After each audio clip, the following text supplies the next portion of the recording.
Gjergj, të përshëndes, bëhet fjalë për një dëmtim në konstruksionin metalik të urës së Dajqit, çfarë thonë drejtuesit e mjeteve apo edhe autoritetet kur pritet ndërhyrja?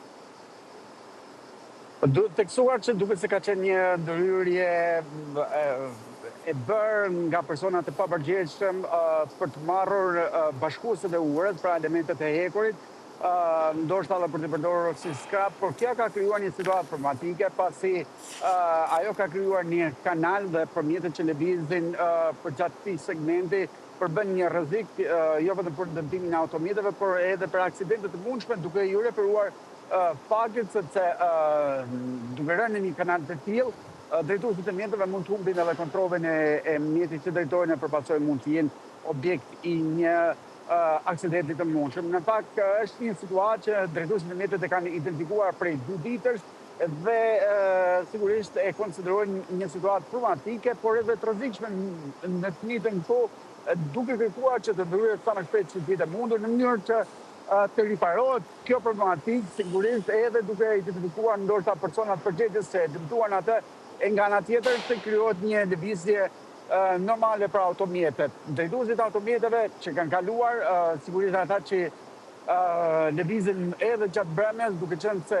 nuk mund të identifikohet edhe nga larg ky dëmtim i urës, se bën akoma në situatët më problematike dhe deri në këto momente ndërhyrja ka qenë shumë minimale dhe na është konfirmuar në këto momente se po kryet një tjetër ndërhyrje, ndoshta ajo përfundimtare, por të rivendosur të gjithë bashkuesit e urës, elementet e hekurit që u hoqën në fakt prej 2 ditësh, por të paktën për ta bërë të kalueshme pa probleme deri në momentin që autoriteti rrugor shqiptar të ndërhyjë për ta riparuar plotësisht dhe një zgjidhje përfundimtare kësaj situate. Duhet theksuar se në fakt ura e Dajqit që mund të ketë ndodhur edhe ky dëmtim i saj pikërisht sepse ka një degëzim shumë të rrezikshëm dhe duke qenë se ka një degëzim të rrezikshëm dhe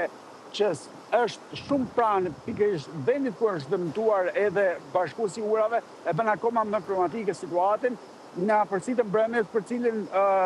policia rrugore prej 2 ditësh është vendosur për të palajmëruar drejtuesit e mjeteve për rrezikun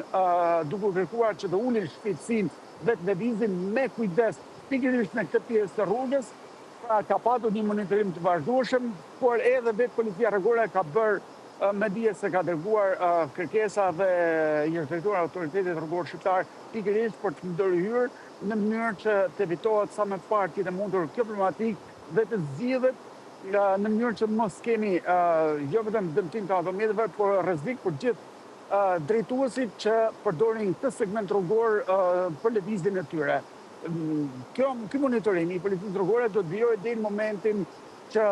e gjithë situata të përmirësohet dhe problematika të jetë zgjidhur, por në të njëjtën kohë kërkojnë që edhe procedurat të përshpejtohen pikërisht në mënyrë që elementet metalik të rivendosen sërish, por për drejtuesit e automjeteve të paktën ata që ndaluan pikërisht për të folur thonë se është një situatë e rrezikshme që duhet të mos zgjas as pak më shumë se çka zgjatur deri në tani në mënyrë që lëvizja e tyre të jetë normale dhe pasje problem. E ndjekim se çfarë kanë deklaruar dhe shoferët. Problemi është më ura se ashtu se ka ikë tapeti. Sa kohë ka kështu? Por e muj. Aksidentet tona, i shef se janë bëhet to.